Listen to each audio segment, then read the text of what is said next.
Good evening and welcome to the Talk Right podcast. I'm your host, Wayne Stennett, and tonight we've got what I think is a pretty cool show. Some friends of mine have come to join us. And of course, my co-host, Nick Sullivan, narrator extraordinaire, actor, screenwriter, or not screenwriter, screen actor. Anyway, Nick, why don't you introduce our guests? Well, tonight we have some representatives of Aurora Publicity. We've got Ashley Labaki, Cameron Yeager, and Samantha Williams. And rather than me mangling what everyone's jobs are, because I imagine you all have more than one hat, I thought we would go down the list and tell us a little bit about what you do with Aurora Publicity. Samantha, well, why don't we start with you? That sounds good. Hey, everybody, I'm Samantha. I am owner and founder of Aurora Publicity. I also like to say that I am the matchmaker or head matchmaker at Aurora, and I do all of the matchmaking between our authors and our wonderful assistants. Can't take much credit for running the ship because that is my amazing manager, Ashley, and I will pass it over to her. Hi, I'm Ashley Labaki. I'm the administrative manager for Aurora, and then I'm also the publishing director. So I help with all, of course, the hiring and making sure that our assistants have everything that they need, and then making sure that they have the resources they need and setting us up for publishing and keywords and all those fun things. And then Cam. I'm Cameron Yeager. I'm one of the author assistants at Aurora Publicity. I'm also the editor at the current moment for Aurora Publicity. I work with authors to help them find reviewers. I help with all sorts of various and sundry marketing things that they might need, or if there's an author that needs a blurb rewritten, I'll help edit that. And I wear a couple different hats within the company, and I've been enjoying every minute of it. Good. Like to hear that. It's a great team to work with. I can't complain too much. Don't tell them we twist your arm. Don't mention it. Right? Oh no, it hurts so much. It hurts. Ow, stop. We really try to make sure it's a good family atmosphere, and we're pretty close knit team. So Yeah. we do a pretty good job with it, I think. I know that I've been really impressed. I hired Aurora. I guess we're coming up on a 1-year anniversary here pretty soon. Yeah. And initially just to help us go wide. Mhm. And once we got that big, huge hurdle cleared, I mean, that took a long time, 25 books in 5 different platforms. Yeah, it was a bit of a project, Wayne. It was quite an undertaking, but y'all handled it so smoothly. And so, and then we moved on from there and started talking about other things that y'all could do for me. And I have really freed up a lot of my time because of it. Good. And Good. not just freed up time, but the time that I used to very, very inefficiently spend doing mundane tasks are now done by y'all at about twice the speed of light. So it's been a lot of fun. Yeah. Well, a big piece of that has been your advertising. So I know we're going to talk about that a little bit later, but that was a big chunk that we are enjoying. Mm-hmm. Well, one of the things when people see the word publicity, they see Aurora Publicity, and the brain goes, oh, well, they do advertising and maybe social media. But you do so much more than that. And basically, you do many of the things that a lot of self-published authors have found themselves having to do. And as we always say on the show, the more books you can write, the better you're going to do for yourself, the way things work in our society. Yeah. So you allow writers to spend their time writing. Outside of publicity, well, including publicity, what are the many things that Aurora Publicity does for the author? Yeah. So I think that we have to rewind a little bit. I come from a corporate marketing background. My degree is PR and advertising, and I sort of fell into publishing 7 years ago and loved it. And I had a wonderful author who writes Regency, who was a debut author, and I connected with her through a small press that unfortunately closed their doors a couple years after. and left her sort of stranded mid-series. So we said, well, you've, self-published, or you've been published traditionally for books. I think it was 1, 2, and 3, and you've got 2 more in the series. What do we do now? Let's learn how to self-publish. So Aurora was sort of born under that motivation, was helping her and figuring out how to self-publish and learning all of the different facets and things that go into self-publishing. But then we grew into so much more, and we'll talk a little bit about how we're structured later and why we needed, or felt like we needed, to break into more specialized areas and offer more of a full service package.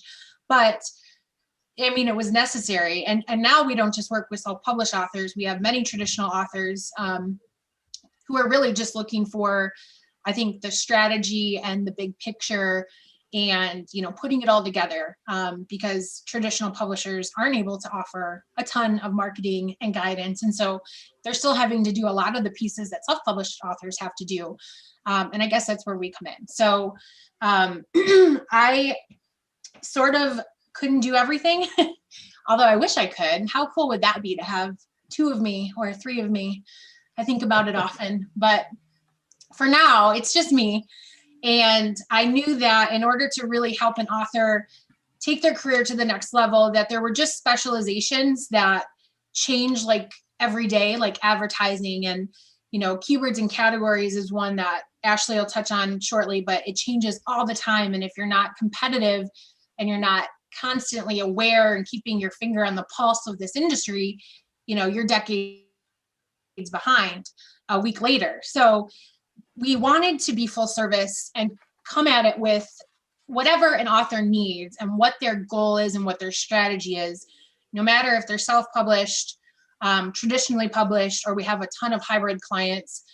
We want to be able to offer those services. So that's why there's really no packages that we offer. It's just hourly, and authors just buy a block of time every month, and then it's divided into their priorities for reaching whatever goals they set with their team. So like Wayne said, he came on with one mission, and that was to take his books wide. And that was all Ashley and her team, and, really putting that into effect and doing a wonderful job there. And now he's like, okay, we've gotten through that. Let's look at advertising, which is another team within our department or within our company. And so that team is in charge of his advertising. And then Cam obviously is his assistant and works with him on other things in marketing and administrative tasks. So yes, we do a lot more than publicity. To us, we kind of have a motto, and it's really 3 things that I think every author needs to remember, no matter if you've put out 1 book or 20 books or 100 books. You always have to go back to growth, engagement, and then sell. And if you're focused on selling and putting out the next release, but you've never gone back to continue growing new readers and engaging new readers, at some point you're going to hit a wall. And so really our team is meant to remind you to step back, look at your foundation, improve, and then, continue forward in some kind of pattern. So we do offer a lot, but not every author has to use everything that we offer. So I think that's a lot of people really like that. That's one of the things that really impressed me right off the bat. Mel Jolly recommended y'all and several other virtual assistants. Mel is she's great. I don't know what her exact title is now at NINC, because I'm no longer president, but yeah, she basically runs the conference, and she's a VA also. And when I've been trying to get her to be my assistant for a long time, and she's just not taking in more clients. So I said, okay, who can you recommend? So she gave me a list of several people, and I did, conference calls and video calls with everybody. And what impressed me most of all was that you're not an author, and Ashley's not an author. Cameron, you're one of the exceptions on the team. But virtually everybody on your team is not an author. Your sole motivation is to help authors, and you're not doing it as a side gig, which I thought was really, really cool. Yeah. I think as we've grown, we have grown with a few assistants who double as authors now. But I like having a mix. We have assistants who aren't authors. They have no desire to ever be an author. They just love working with authors and they love this industry for what it is. And I think that having the mix of the two is really great because the assistants that double as authors are always learning things behind the scenes because they're publishing themselves. And so they're able to bring that knowledge back to the team of assistants who don't, maybe miss that memo because they're not, actively publishing. So it works really well as a team approach and everybody helping each other and giving each other, hey, what's working right now? And what are you doing right now? And so I think it's a benefit to have both types of assistants. So. Yeah, because I know when I'm a member of several author forums on Facebook and the internet and everything. And whenever something new and shiny comes along, we're the first to hear about it. And a lot of times I'll bring information to you guys and say, hey, have you checked out this and checked out that? And it works out really, really well. No, we definitely appreciate the new information because, I think the biggest problem you can run into is when you think that you know everything because it is constantly changing. And that is something that we are constantly doing is looking for the new way. Where are the readers at? Where do we go now? There's Bookstagram and there's, now there's BookTok, So there's all these different avenues that you can have to really publicize yourself and to get yourself out there. And if you're not on that pulse, like Sam said, and like you're saying, Wayne, then you're not in the mix. So we are always game to hear from everyone. What other ways do y'all keep your finger on the pulse of the publishing industry? I'm not the only one giving you feedback, obviously.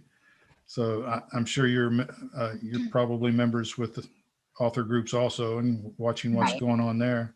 Sometimes it doesn't even come from the authors. Sometimes it comes from the book readers themselves. I'm a member of a number of book review teams that I have friends in. A couple of groups that I follow on Facebook that are for book lovers in general. And they're always coming on at times throughout any given week with, hey, have you heard of this new thing over here? Or have you checked this out and gotten into this yet? And I'll pull from the actual book lovers community because oftentimes it's not just authors or assistants. It's a full group effort. Everybody's going to have something. And if you're not also touching upon your own readers and what they are getting their information from, then you're going to be out of the mix. Mm-hmm. Yeah, I definitely think there are two ways that I stay, I hope, ahead of the game. And that's by learning from other marketers that are smarter than me or that are, have more of a niche in something that I don't, because that's where you learn and that's where you can grow. And so, Aurora spends a pretty good chunk of money every year on software and programs and courses, and we learn from really smart people who are doing this and are doing it in areas that they're more knowledgeable. And I always say, Aurora is not a competitive company. Like, if I think there's another PR company that can do it better, I'm going to tell you they can do it better, or I'm going to see if they want to help us, help you do it better. It's not about who can win your business and who can keep your business. It really is about the author succeeding. And that's why we have a lot of publicity partners that we outsource things with. And we learn from them and we grow with them. And I think that's the way to do it. And just like authors, band together, like Tropical Authors, Aurora bands together with other marketers and companies who can benefit. And I hope you enjoy my 15-month-old son singing at the dinner table upstairs. So that's the other way that I stay in the loop is I have 15-month-old twins and I can only take so many nursery rhymes in a day. So sometimes I'm literally just playing with them on the floor and browsing Facebook. And like Cam said, I'm looking in the author groups, I'm looking in the reader groups, and anything that catches my eye, I screenshot for later so that I can research it. I didn't go back to school for a master's because I needed it. I went back because I honestly love learning. And I'm too scared to go for a doctorate. So I started learning this way. So yeah, I will continue buying courses and doing things like that. And then I think having the team that we have in place and learning from each other is probably our biggest strength. Yeah, that's a big piece of it too, is that you have so many different assistants. They all come from different backgrounds. We recognize that everybody has different strengths and weaknesses, and we really help each other. We really promote an environment of learning and where we can all bounce ideas off of each other. So we have internal communications where we're constantly, hey, have you heard of this? Hey, did you guys see there was an issue with this today? Have you found this problem? Right. So we are all talking throughout the day, trying to make each other better. There's it. Of course, we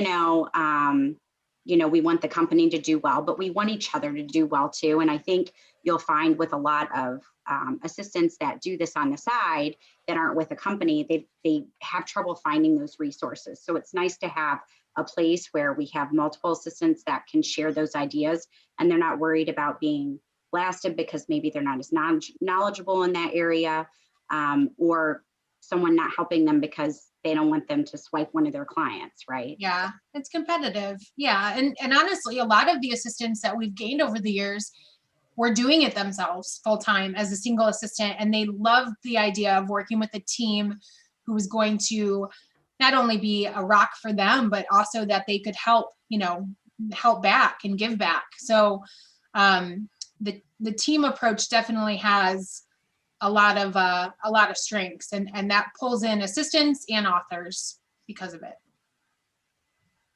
So let me ask, so there are authors of all different stripes, not just in terms of their genre, but where they are in their careers, whether the self-pub or a hybrid or fully with a publicity company.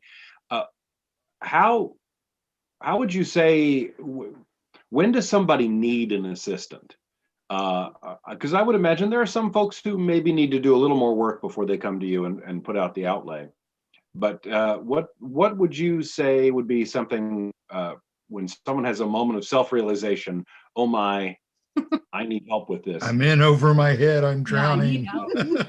yeah, I mean, I'll let Cam answer it, just because she is an assistant. So she knows when somebody would need her.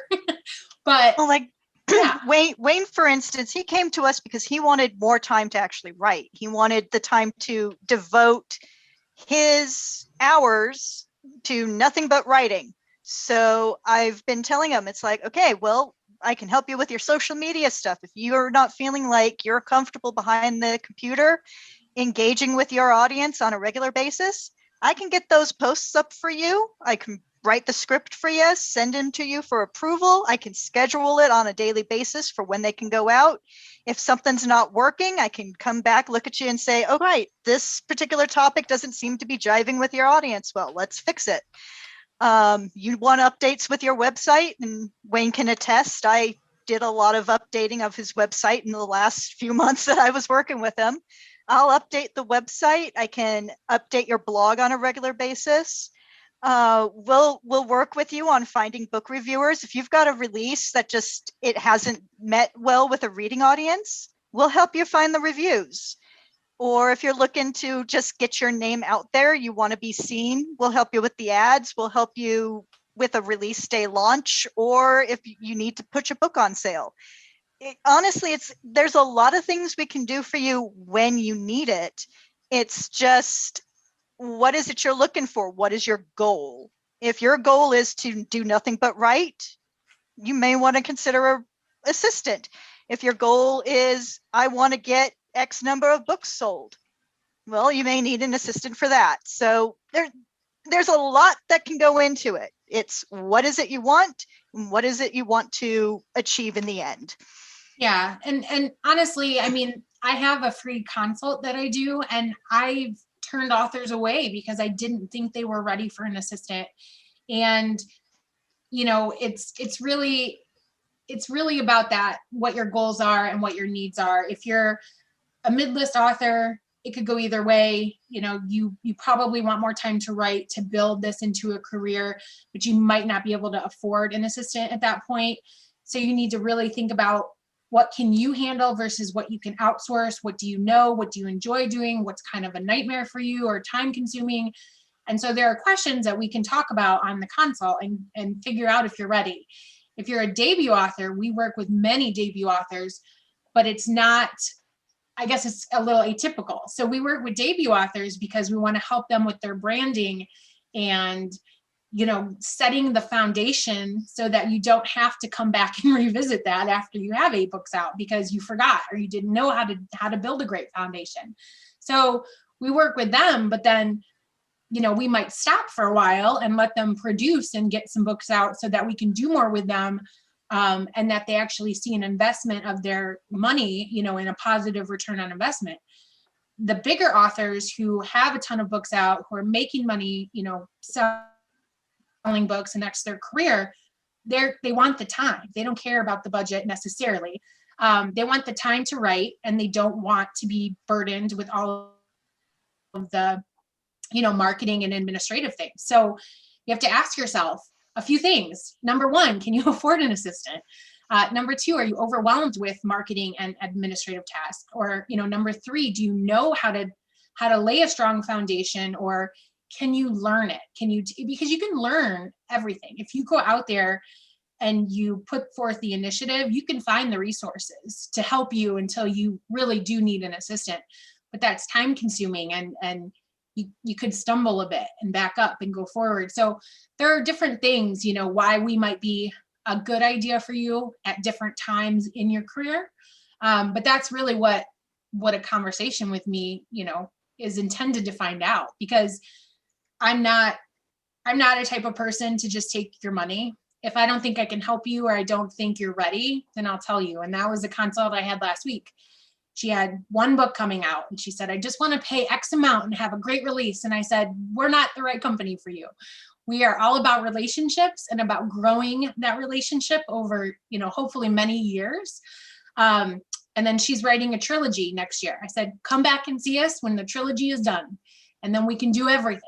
So it's really, it's such a funny question, because could you always use a second you? Yes. but is it always a smart idea to use a second you? No. So yeah, it's one of those where you really need to think about your goals, and where you are in your career and where you want to be, you know, eventually, or at the end of a year, or 3 months, or 6 months. So it's a conversation, if nothing else. Well, I think that doing it the way y'all are doing it with a flat, with an hourly rate versus a flat fee. I mean, it's a lot of author assistants, you know, okay, $200 a month, and I'll be your author assistant, and I'll do this and that and this and that. And then some months, this and that doesn't need to be done.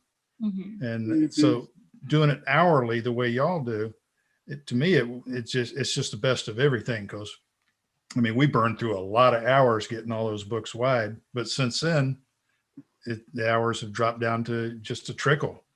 Mm-hmm. And I think that's really, and there's a lot of authors out there that absolutely don't even, you know, they finished their book and they don't know what to do next. Mm-hmm. And a lot of authors who've written and published, you know, a dozen books, but have no idea about marketing or advertising or all these other little things that go into it to be really successful. Mm-hmm. And those are usually the authors where we do have to go back to the home base of it all and say, what kind of foundation did you put down, and what does your platform look like? And, you know, how are you engaging that platform? If you're not seeing sales after 6, 7, 8 books, then we have to go backwards and, you know, fix it and then go forward to get you selling. So, yeah, I think it's just completely universal in the ways that we can help, and it just depends, and it varies so much, so greatly, author to author. Well, that begs the question, who's your ideal client? So we have a blog post about this, because it's really important that we are a good fit for our authors, just like our authors are for us. And it, like I had mentioned, it is a relationship. We've had authors with us that have been with us for 7 years, and we adore them. They've become like a part of our family. And our assistants have met up with them and, enjoyed a drink with them. And it's really a labor of love at that point. So there are definitely ideal clients. Do we work with all types? Yes, we absolutely do. I want to make the joke where you don't always like all your family, but that's not exactly true. We do work with many types in all genres. Assistants definitely have their favorites, and that's why I always say that I'm a matchmaker. So after the consult that I always have with an author, if they decide to come on, then in turn, I look at our assistants and I say, who's going to be the best fit for them and them for, the assistant. Because some assistants really thrive in certain genres and they really thrive with certain types. So I will tell you, there's a lot that can go into an ideal client. And we do have a blog post on it on our consult form, and, authors are welcome to read the entire thing. But I will tell you the ways, just a few that will definitely ensure that you fail in having an assistant, and nobody wants that. So the number one thing is, can you let go? We understand that books that is your baby. You have put your heart and soul and blood and tears into that work. And you love that cover that you designed yourself and all these things. And we totally understand. It is an art. It is important to you. But if you cannot let go and take criticism or be open-minded to the ways that we can help you improve, it's never going to work. And we have a lot of type A assistants and a lot of type A authors. I'm a type A type person. In fact, it took me getting pregnant with twins to hire a manager. Like, I was really type A. I was never letting go of anything with Aurora. But I have since then learned that it's smarter and better to have help. So you have to let go. If you're not comfortable having somebody work closely with you, then it's never going to work out. And I would tell you, then you don't need an assistant. I'm laughing because I'm the world's biggest control freak. That's okay, though. Letting somebody else do something that I know I can do is It's really, hard. really hard to do. But you But do it at frees the up same time. and you do at the same time, though, you do give us a lot of stuff to do for you. It's just there's some things that you would prefer to have control of, and that is completely okay. I've enjoyed doing the work on your website, and I know your web designer probably greatly appreciates it too. So even if it's a small thing, we're here to help you. We can do it. Yeah. And I always say, it's okay if you come to us and you're like clutching it for dear life, but over time, and like you said, it's coming up on a year, over time, you have to open that grasp and just free it. And then everything's good. And that's okay. And that's why I said we enjoy the relationship. If it takes a year for you to feel comfortable, to have your team do more for you, then that's okay. We're willing to build that trust and, work on that commitment. But if you can't do any of that, and some authors really, they're just not ready, then it's never going to be a good fit. And the other big thing that I have to say is communication. We do everything in Trello. It's an online collaboration system. It works wonderfully for teams. It's super visual and easy to learn. I think many authors think it. I've had a few authors who've hated it. I mean, that's okay. But you have to communicate, whether it's positive or negative, you have to communicate with your team. And if you can't, and you don't know how, and you're worried about hurt feelings, then it's never going to work out. And not everybody, I mean, it takes time, right? When you're working with an assistant, you are trusting them to do things on your behalf and to become a representative of you. So if you're not happy with something, there's a learning curve. They have to learn you. They have to learn your voice and your style and what, makes you happy and what you enjoy putting out into the universe. So you have to be able to communicate, especially in that first month of working together. This is how I would do it. Oh, I wouldn't do it that way. Oh, let's fix it together. because if not, then it's just all going to sink, and it's never going to allow either of you to really work well for the other one. So communication and open-mindedness. Those are my two things that if you can't and you don't, then it's just never going to work out. Many of our listeners may wonder what Trello is. Can you give us just a quick breakdown of what this software is? So, I mean, there's a lot of them. Basecamp, I think, is one. You know, there's a few. Trello is very visual. I always say it's like a Pinterest, but for working and projects. And so every task just gets added to a card. And then the whole team has access to your client board. So it's really nice because I have access to everybody's, all of our authors' boards in Trello. So I can keep up with what's happening in and out of the teams. But that's where Ashley really strives, is she pays attention to if assistants and authors look like they're flourishing and working well together, and they're the communication and everything is taking place in Trello. And then if you need, hey, I want advertising this month, then we bring in the advertising team. Or, hey, I want, my cover designer's booked out for 6 months. Do you have a designer? Yes, we have a design team. So we pull in that designer. And so people can get added to your team, as needed, which is really nice. And then it keeps all the communication in one spot, which for me and for busy authors, nobody has time to sort through 100 emails to find a conversation you had about a brilliant marketing idea from 2 weeks ago. Like, nobody has time for that. So that would be on page 6 of my inbox. Yeah, exactly. Oh, what were the keywords in that email? Let me try search, just forget it. So Trello makes it super easy. A lot of authors actually really love Trello for outlining and plotting. And Nick, you love the Kanban board and the sticky notes. So a lot of authors apply that method to Trello and love it. There's actually a few courses out there. I plan to put out an author course on how to use Trello and enjoy it in the future. But we love it. We love working in it, and it just streamlines everything. It does, and it keeps things really organized. I mean, that's just the biggest thing. It's hard for when I'm going through, all of our authors' boards, because Sam and I are on all of them. If I can't find the information I'm looking for, I mean, that would be like you said, Wayne, page 6 of your emails. So, and being type A, I love the checklists and the due dates, and you get the reminders. I mean, there's so many things you can do it. And if you're visual like I am, it's just awesome. I have, just for my job, I have my own personal Trello board to organize my life. So it's pretty great. Yeah. I was thinking of using that. Right now I use a private Facebook group for my beta readers.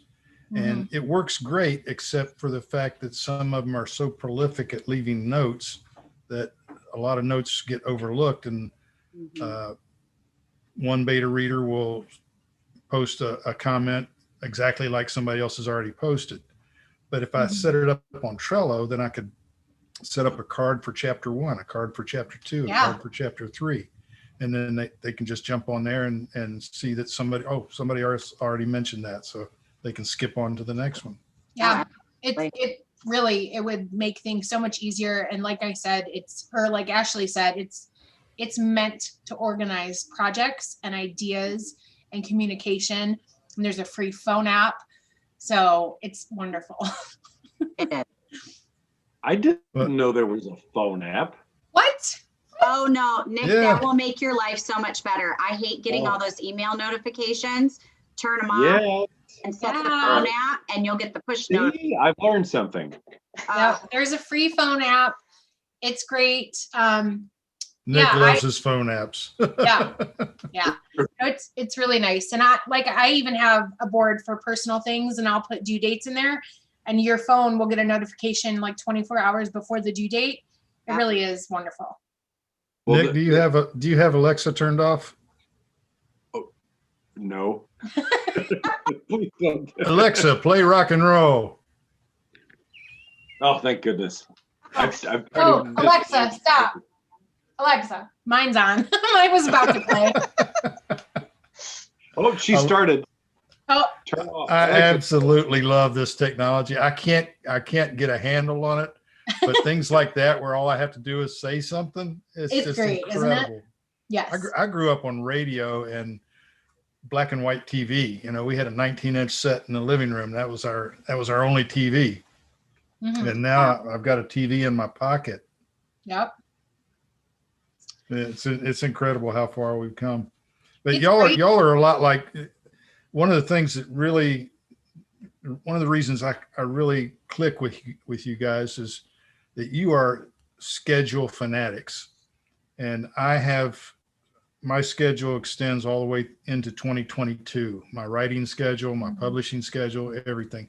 I can tell you exactly when my editor's going to have the third book from now, and that's going to be in March of 2022. And so that's how far in advance I go. Mhm. And y'all keep the same kind of scheduling, and that's really it's extremely beneficial. Mhm. I think it's really important for Cam in an editing role. Mhm. And you know, she can touch on that, but from an assistant role, the worst thing honestly is, oh my gosh, I have a book, I want to put it out tomorrow, what can you do for me? And Not it's a you lot know, in 24 hours. well, yes, I you mean, can. You that is can. there's stuff that you can do, but it's going to be a rush and it's going to be You shouldn't painful do it. for You shouldn't everybody. do You it. really shouldn't. No, Um, no. Scheduling, I mean, it really comes down to, do you want more yeses than you're going to get nos? Because give the people time. So whether it's readers or bloggers or, you know, media outlets or you name it, they need time. They have schedules. So why wouldn't we try to fit into their schedule by having a schedule ourselves? One of the things- Any author who's finished a book knows that editors have schedules. Oh, yeah. yes, They're we do. usually booked months in advance. And the last thing you want is to type the end and then send an email to your editor and say, hey, here's my manuscript. Can I get it back next week? They say, no, Good I luck. might not. I might get started on it next month, but it's Yeah. going to be a while. Well, Yeah. that goes along with everything in publishing too. I mean, any successful author knows you have to have all these things lined up ahead of time. You should have talked to your cover designer. You need to talk to your formatter. I've got some authors that their formatters take a couple months to book, you know. And if you don't have all of that lined up ahead of time, or if then your manuscript's not put out in time onto KDP, you're screwed, right? You know, you can't, you've got Especially if you have the a pre-order. Yeah. You lose your Absolutely. pre-order. Absolutely. So if you don't have all of your ducks lined up well ahead of time and have done that research and then stay on schedule, treat your author, treat your books as a business, because it is, then everything will be off. Yeah. I everything like falls to apart. tell new authors who are just really kind of getting started in the whole process. It's like, okay, when do you want to release? Let's look at what you're thinking you want to release at. Yeah. Okay, now let's look at the steps that you have to then take. Is it realistic? Can we meet this date? Okay, if we can't, how much longer do you have to go forward to get to that publishing date? Or how less time do you need? If you've got this whole 6 months ahead of you, break it down into chunks. If you're going to need reviewers, well, most reviewers want at least a month to read the book. So you're going to have to give them a solid month of read time. So you already know you've got a month right there. So go with your release date and work backwards and start filling in the blanks backwards and see if it's realistic. And if it's not, move it ahead a bit. Yeah, Nick can attest to that. He's, besides being my good friend and my co-host and my narrator, he knows my schedule because he's on it. As my narrator, I have him scheduled through 2022 also. Yep. Yeah. And like I mentioned, and we all mentioned, is you're working with people who follow a schedule, who have a schedule and need time. So it only makes sense that we would also have a schedule that can fit into all of those pieces. And that's one of the biggest stumbling blocks that new authors, especially new authors, come across is they're not scheduling types. the creative types are not, they're right brain thinkers, and they don't understand the schedule. They just write, publish. No, can't publish. It's got to be formatted. It's got to be edited. It's got to be proofread. It's got to be narrated. All this stuff has to come first. And the scheduling of that is just something that's, for a lot of people, is just really tough. Mm-hmm. And an author assistant can help you with that. Absolutely. We can help you. It's like, if you don't know whether you need a editor, we can look at what you've got and we can say, you need to take it to an editor before you can even begin the publicity stuff. Yeah. So let's factor in some time to get the book edited. So one thing I've been meaning to ask you, and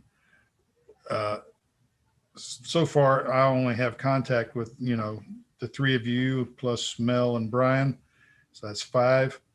How many people are on the team altogether? We've got just under 20, but we're probably about to cross that threshold now.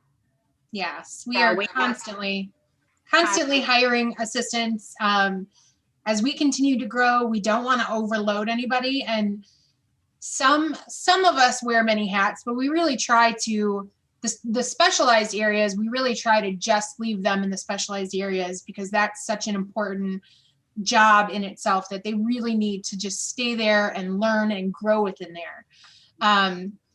Cameron's kind of, I think, the only exception where does our editing and also has just a couple clients for author assisting as well.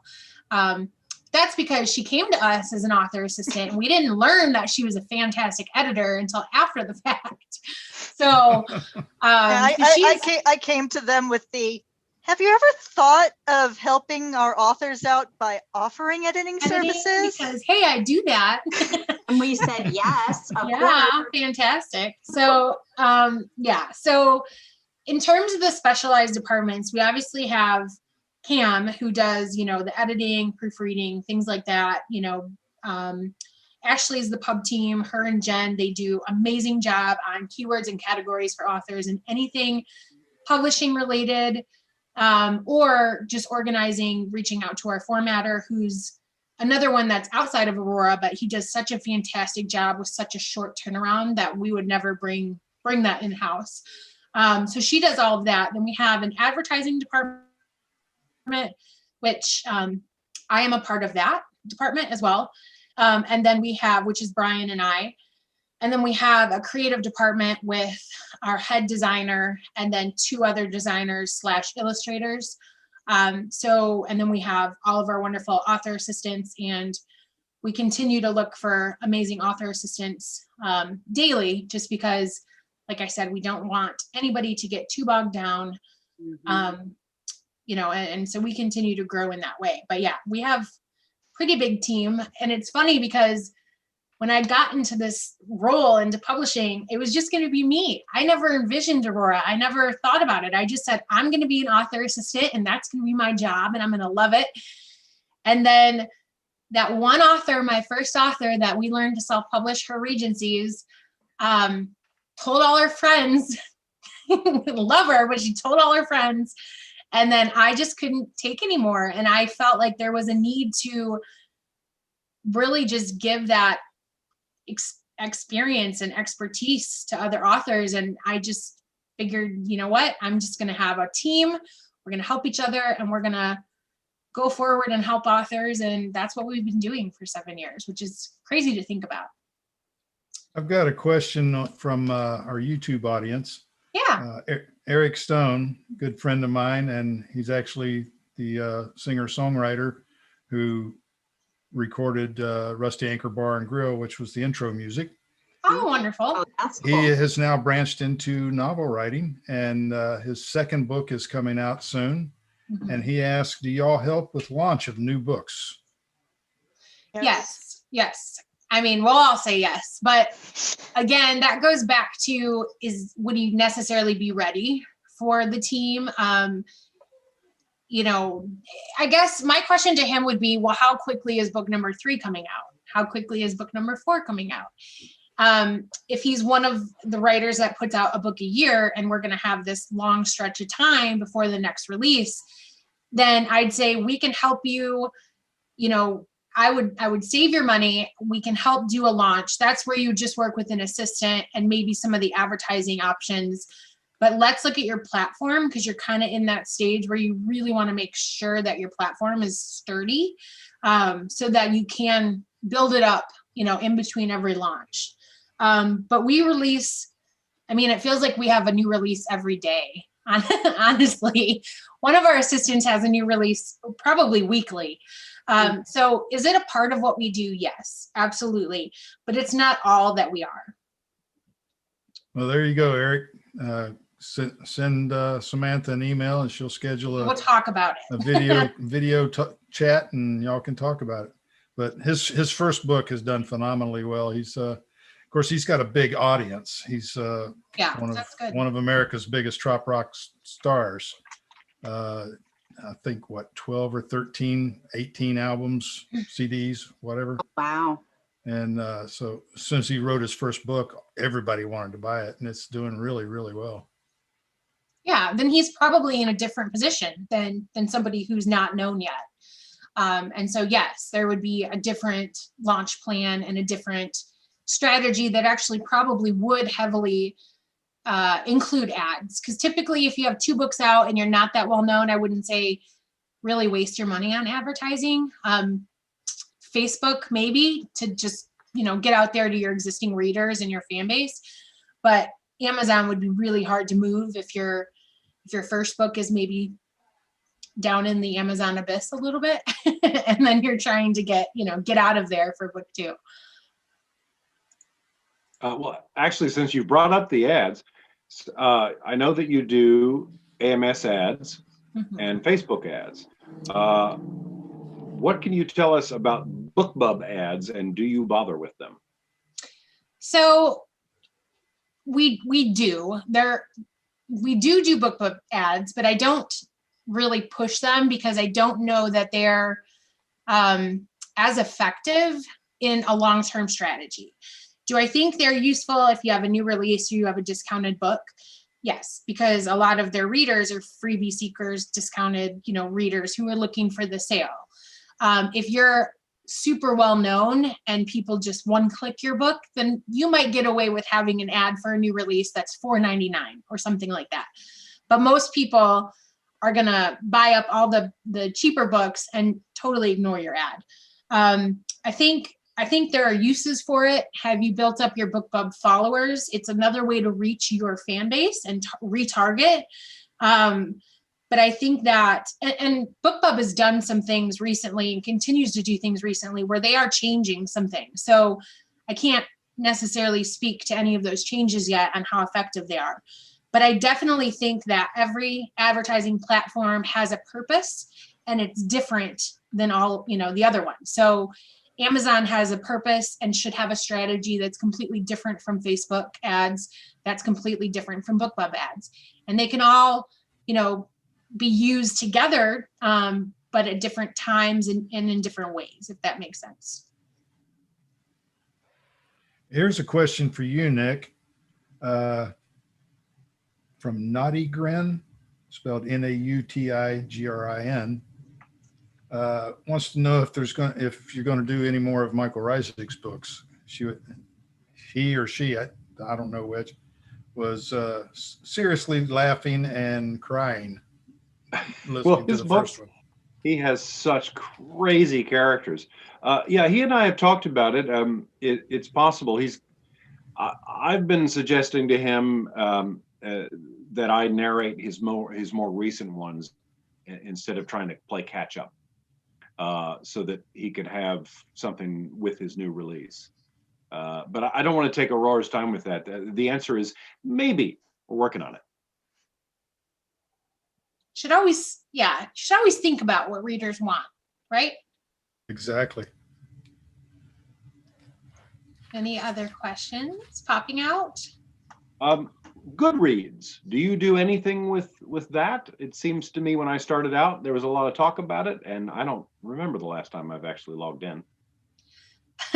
So I've actually Kim can- If we're talking about giveaways and stuff, I'll occasionally recommend that authors, new authors especially, get in and offer their books through the Goodreads giveaways. It's a chance to also, because it's a chance for people to also get additional reviews.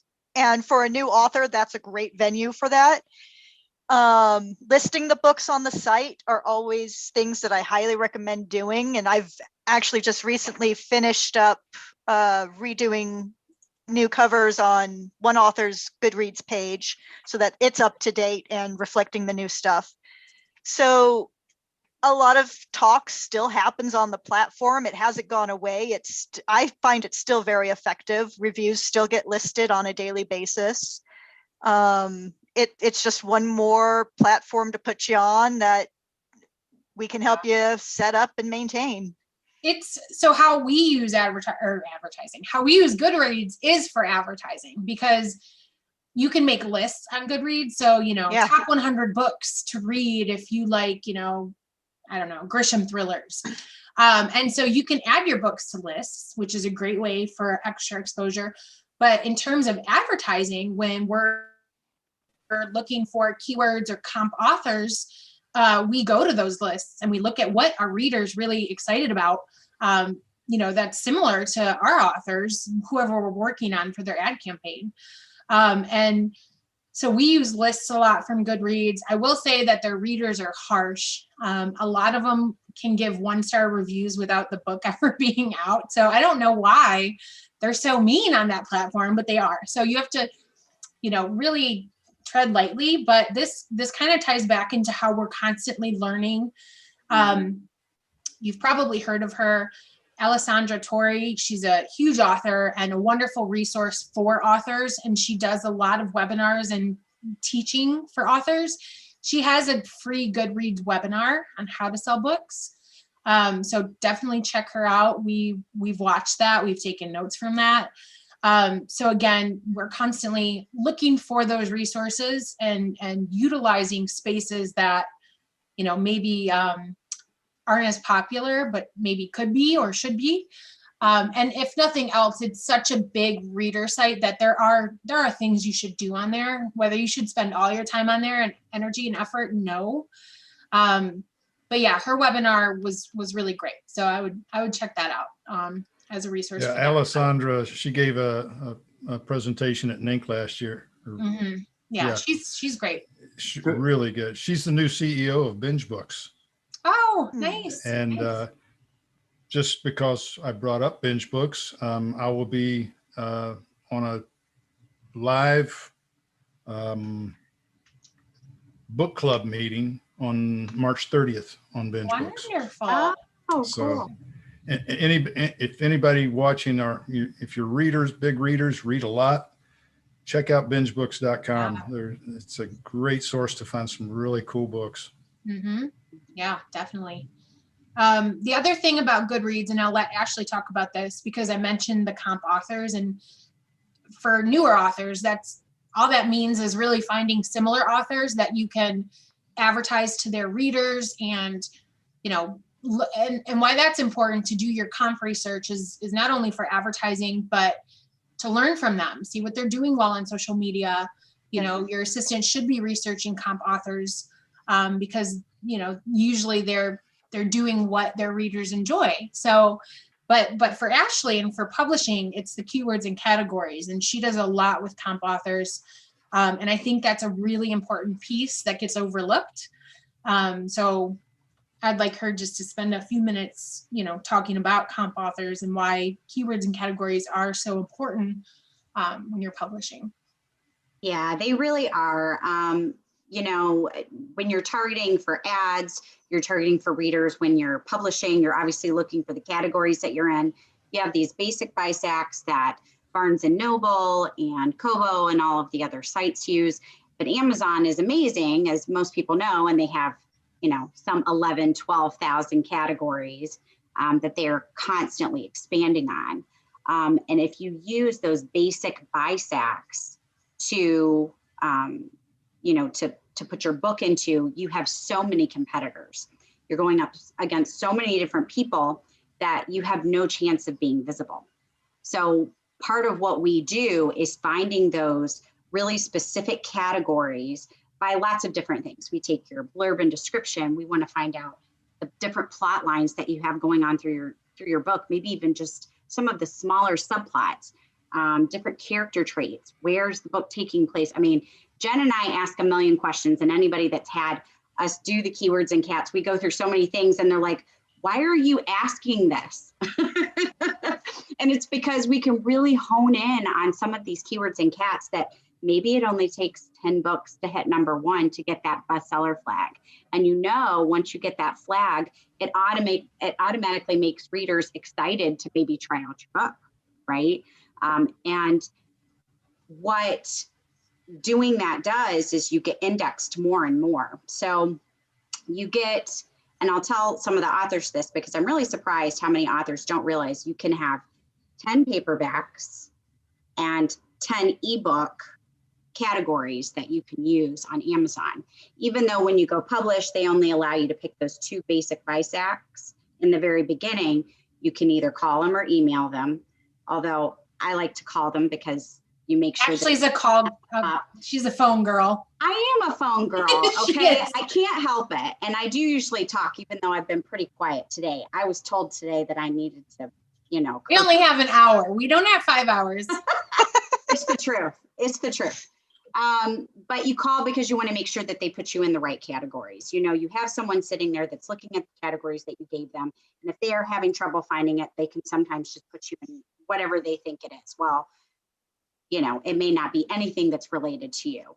But it's important, like Sam said, and I'll kind of backtrack a little bit, to look at what are the top 100 books in that category that you picked for yourself.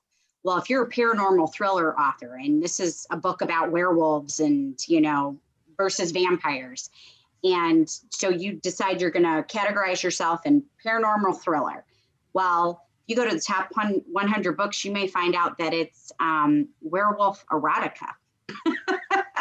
And if your book's not erotica, then your readers aren't there and you aren't going to get picked up.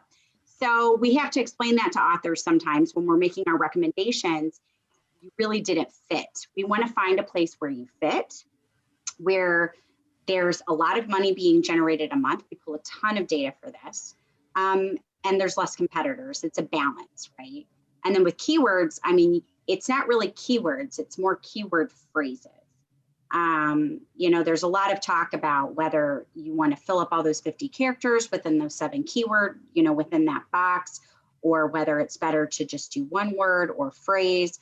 But Amazon actually starts with the phrase in the order you gave it. So when I'm doing my research, and when Jen, my assistant, is doing our research, we'll actually change it up a bunch of different ways. And you'd be surprised at how different those numbers come out.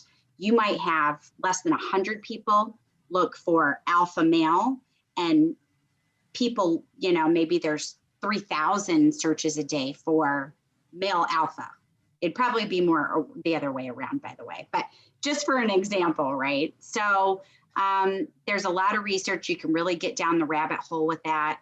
But it's super important for targeting. It's super important for being visible and optimizing that visibility to your readers. And looking at what the other bestsellers are doing too. Sometimes that's what we do a lot of times. If you're along the line of John Grisham books, well, let's look and see what they've done. What categories are they in? Where are they hitting best? And what are some of the keywords? Yeah, go ahead. Well, I was just going to say it's important to try to get your keywords right on point, but also to make sure that you're getting them into your blurbs as well, because Amazon actually indexes more than just those 7 boxes. They're looking for it within your description and even within your title. But you do have to be careful with the subtitle because there's a lot of stuff that goes a lot of keyword stuffing there. Yeah, don't do that. Well, there is, but I've had actually a lot of authors ask me about that lately. And it's really hard because if your subtitle is not on your cover of your book, technically speaking, if you talk to an Amazon person and you look on their policy on their website, if they catch you they can remove your title. Yeah. So, and Definitely it not goes good. back and forth. Now, of course, it's Amazon individuals that are reviewing each book as they come through. So you may have somebody that lets it get by, and a lot of authors get by. But I would hate to advise someone and then it gets pulled, and that's my fault. So, Yeah. so I don't usually advise it. Yeah, don't advise it. And my point really quickly on this is categories are super important for advertising as well. Yep. And two strong cases is we had clients come to us for Amazon ads, and we have a whole process. I could spend a whole hour telling you our process. We've taken Amazon ads from Mark Dawson, who's a genius with them, and Brian Cohen and Alana Terry, and we've sort of adapted this crazy process from all of those other smart people. But anyways, part of our process is to set up auto ads. And auto ads, who knows all of the data that Amazon uses, but some of it is your categories. And we had a sweet historical romance author who was listed in Christian historical romance categories. And we were finding that even her auto ads weren't gaining traction. People were not interested because her books really weren't Christian historical romance. And so we said, you need to call Amazon. You need to get out of these categories. She's like, well, we have crossover. And I said, yes, but that's not your readership. That's your secondary readership. We need to target your priority readership. If you can't get traction with your auto ads in Amazon, a lot of times it's your categories are wrong. They are not putting it in front of the right readers for your book. And so she changed her categories, and then, they just changed. So now we're going forward with that. And another client, she wrote sort of steamy contemporary, and Amazon rejected one of her books for saying it was erotica. Come to find out, they had put it in an erotica category. It was not erotica. It took a lot of convincing to get the book out of that, because typically if you're in erotica, you can get blacklisted. But now she's out of it, and now we can advertise her book, and now it should reach the right reader. So categories are so much bigger than just publishing and, I think it's this. It's so much bigger. We take the keywords that they do as well, and we use that sometimes to help us with keywords and comp authors for both Facebook and Amazon ads as well. So it's a team effort. You're paying for one thing to have your book run for keywords and categories, but it's also a benefit if you're running ads with us because we use that data as well.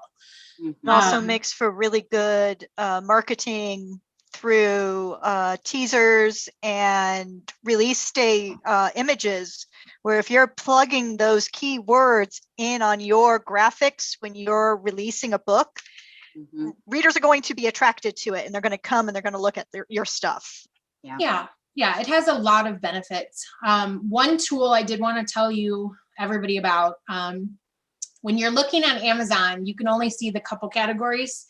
Even if that author has put themselves in more, it's going to show wherever they're selling the most, to the top 2 or 3. But there's a wonderful blogger, and her website is nerdybookgirl.com. And she has a book category hunter. So and it's free. So if you put in an ASIN for a book there, it's going to pull every category that author is in. So it's really great if you're doing your own category research, because maybe you just want to and you're interested in learning, then go there, pull it, and you'll find every category that they listed, which can help you, learn more for your books. Write that down, Jordan. Nerdybookgirl.com. Yeah, I'll put I want can to find put the link. out what all categories I'm in. Yes. So I'll put it in our chat, Wayne, and then you can put it,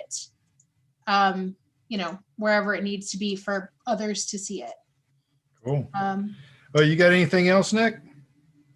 No, I think that last one. Well, I'll ask a real quick question, because you brought up that for some of the keywords that there are sometimes people who suggest putting as many as you possibly can. Right. But on the other hand, it seems the ones that are precisely tailored to the ones that perform well, that's a good idea. If in your 7 little thingies, do you recommend somebody shoot the moon with 1 or 2 of those? Or should you try for nice, precise ones on all of them?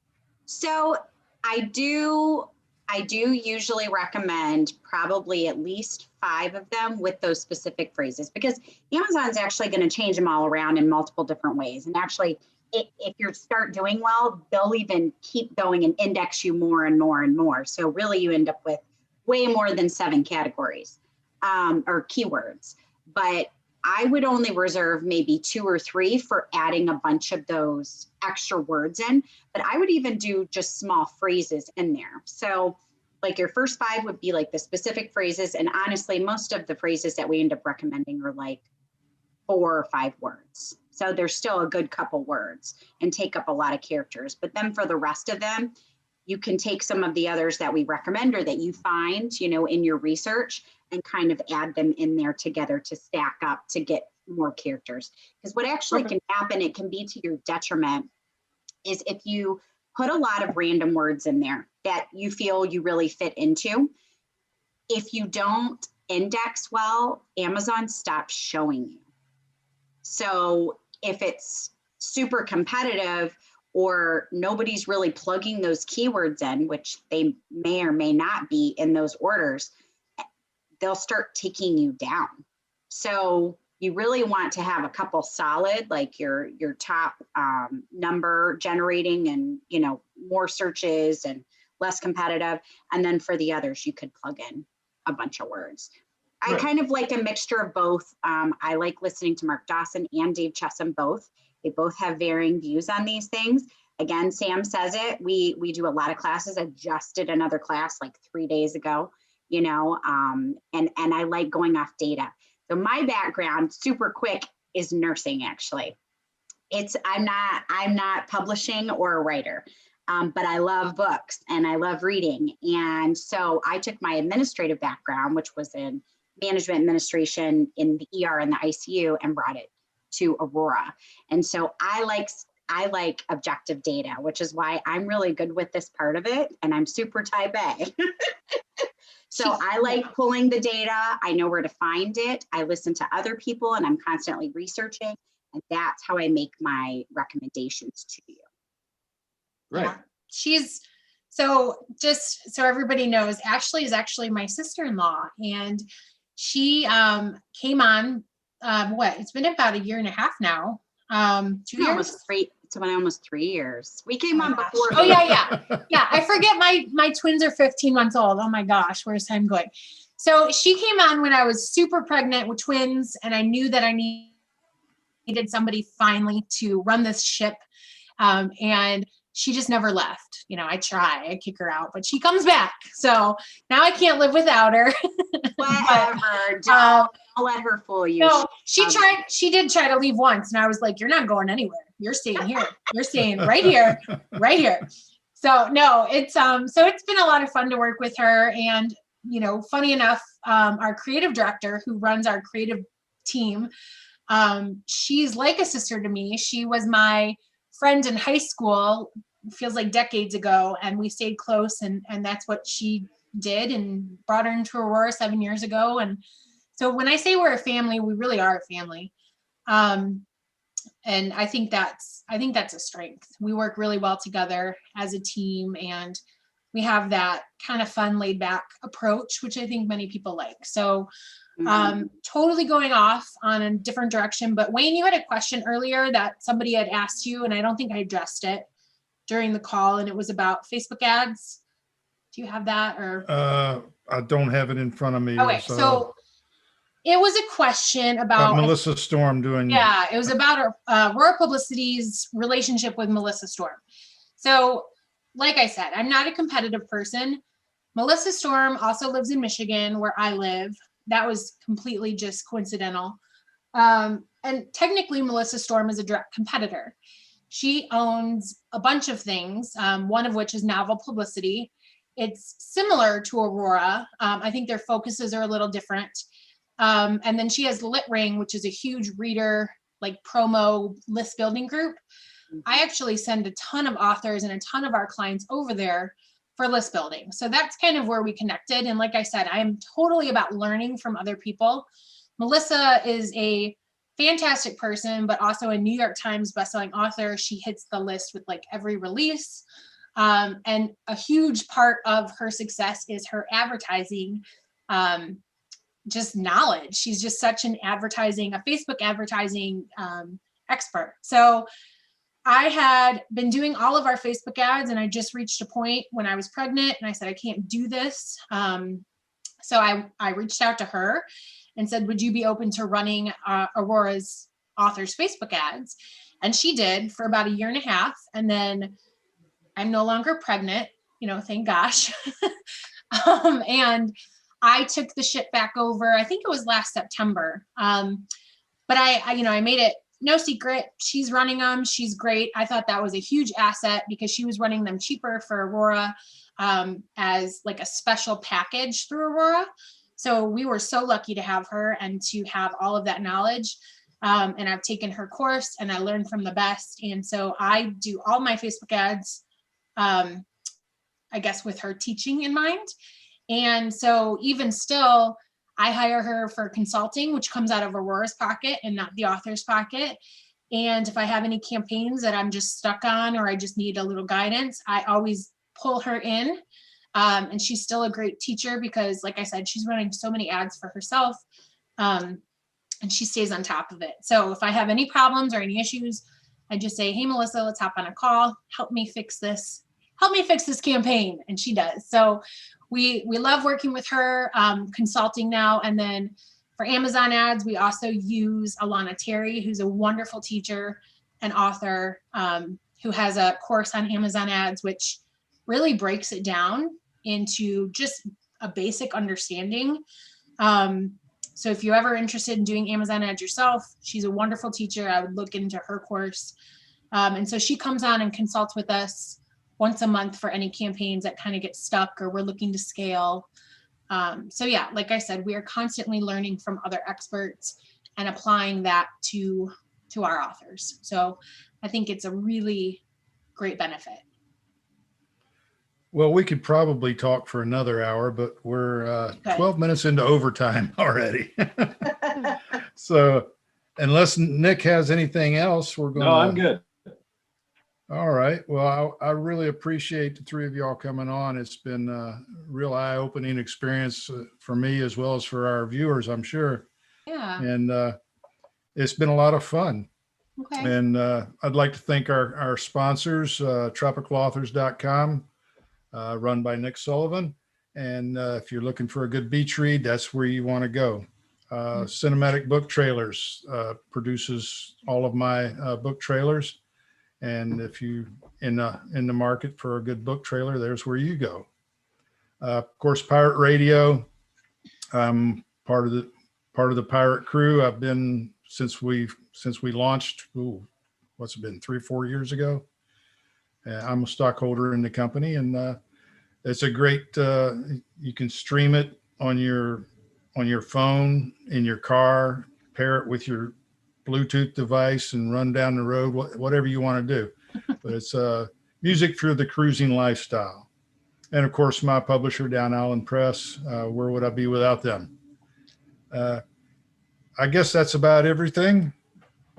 And thank you very much for being on the show this evening.